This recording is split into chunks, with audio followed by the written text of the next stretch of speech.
The neck and the fingerboard have now been flattened enough that they're ready to glue together again.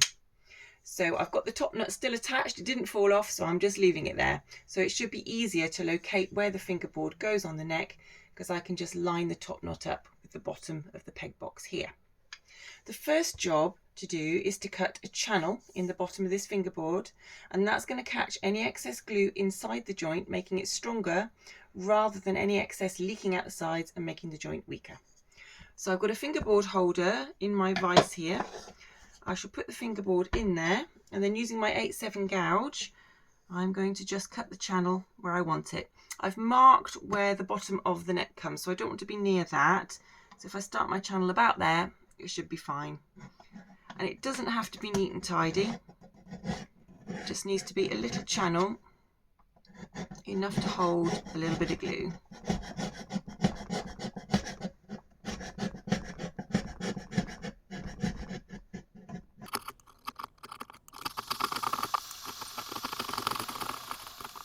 I think that should probably do it. It's just a little groove, just enough to hold some glue.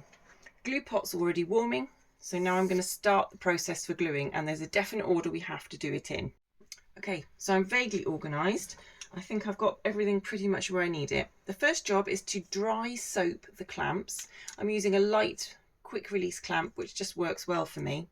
I've decided I'm going to clamp straight onto the fingerboard because I'm going to have to resurface that anyway, but I don't want it to stick. So I'm just going to finish soaping the clamps so that they don't stick to the glue. So that's done. I've got a nice pile of clamps. Okay, the next thing to do is to decide what I'm going to do with this. Usually there's an instrument attached to the end of the neck, and there isn't. So I've decided that the best thing is probably to use the pegs that I'm going to replace anyway and just clamp it into my vise like this, which just seems to go against everything I usually do, but this is the bag violin after all. Okay, so that's quite solid in there, I think. And then hopefully by feel, I'm going to be able to get the fingerboard attached with the clamps, and then I'll be able to take it out of here and just check it's attached properly. That's the plan.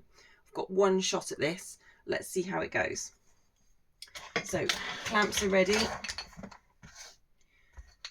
Clamping block for underneath is ready. Fingerboard is ready. And the glue pot is on and ready. So the first job now is to get this warm. And to do that, I'm going to use a hairdryer. So I'm going to blast this for a minute, get it nice and warm, and then I'm going to start the process. And once I go, that's it, it'll be on and it won't be coming off again. So here we go.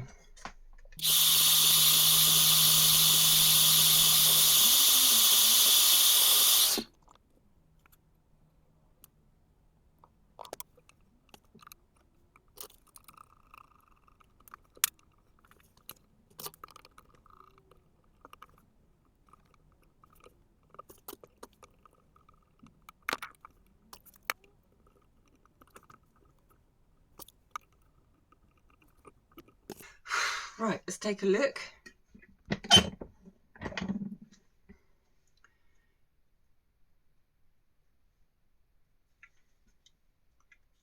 I'm not clearing up the glue like I usually do because I don't want to introduce water into this joint, but actually, you know what, I'm pretty pleased with that. That's gone on pretty well, and this is also why I wear an apron. I'm now covered in glue, which is lovely. Yeah, it's gone on. Fabulous. I might just add a couple more clamps just to make sure that top nut's going to stay in position. But that's gone back in the right place, so I'm pleased about that. And then all I need to do is let this dry for a couple of hours. And there's another piece of the bag violin all back together again.